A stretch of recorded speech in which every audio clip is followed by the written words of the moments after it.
Hello guys, welcome to my YouTube channel. ఈరోజు మా daily బ్లాగ్లో అమ్మ వాళ్ళ ఊర్లో ఉన్న శివాలయంకి వచ్చాము.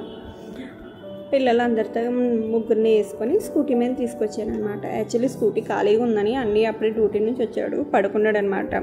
సర్లే స్కూటీ ఖాళీగా ఉంది, ఈవినింగ్ డ్యూటీ కదా అని శివాలయంకి వచ్చాం. ఇది మార్నింగ్ 10 టయానికి. శివాలయంలో ఎవ్వరు లేరు, ఖాళీగా ఉంది, ప్రశాంతంగా ఉంది. మంచిగా కాసేపు దండం పెట్టుకొని శివాలయం మొత్తం రౌండప్ చేసి హాయిగా ఒక 10 నిమిషాలు అక్కడే కూర్చొని ప్రశాంతంగా చుట్టూ ఉన్న వైబ్రేషన్, ఆ పాజిటివ్ వైబ్రేషన్ అంతా ఎంజాయ్ చేశాం మంచిగా.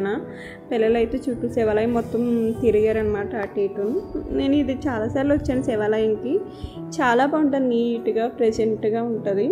శివాలయం మొత్తం ఒకరే ఆయన ఊర్లో ఉన్న ఆయన కట్టించారనమాట, ఆయన ఓన్ మనీతోటి. పూజలు కూడా చాలా బాగా చేస్తారండి మార్నింగ్ పూట వస్తే కనుక. నేను మార్నింగ్ రాలేదు కాబట్టి నేను గేట్ ఓపెన్ చేయలేదు, క్లోజ్ చేసి ఉంది. లోపల విగ్రహం కూడా కాశీ నుంచి తెప్పించినట్టున్నారు. అది ఆ శివాలయం శివలింగం అనమాట, చాలా బాగుంటుంది. ఇక్కడ బోర్డు మెంబర్స్ నేమ్స్ ఉంటాయి కదా, చూస్తున్నాను. మా మరిది గారి పేరు కూడా ఉంది బోర్డు మెంబర్లో, గట్టిరెడ్డి సీను అని. ఆయన కూడా మెంబర్ అనమాట. శివాలయంకి పల్లకిని డొనేట్ చేశారు ఆయన. మొత్తం అట్లా పిల్లలు అయితే చుట్టూ తిరుగుతున్నారు మంచిగా అటు ఇటును ఫుల్గా. నేనైతే మంచిగా ఎంజాయ్ చేశాను, దండం పెట్టుకున్నాను మంచిగా. అందరు బాగుండాలి దేవుడా అని చెప్పి.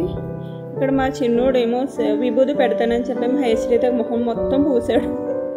అసలు కామెడీ ఉందని మొత్తం బావాడు 2 సార్లు పెట్టినట్టున్నాడు, చాలా పెద్దది అయిపోయింది. మళ్ళీ రఫ్ చేసి మళ్ళీ నీట్గా క్యూట్గా పెట్టాను దానికి నేను.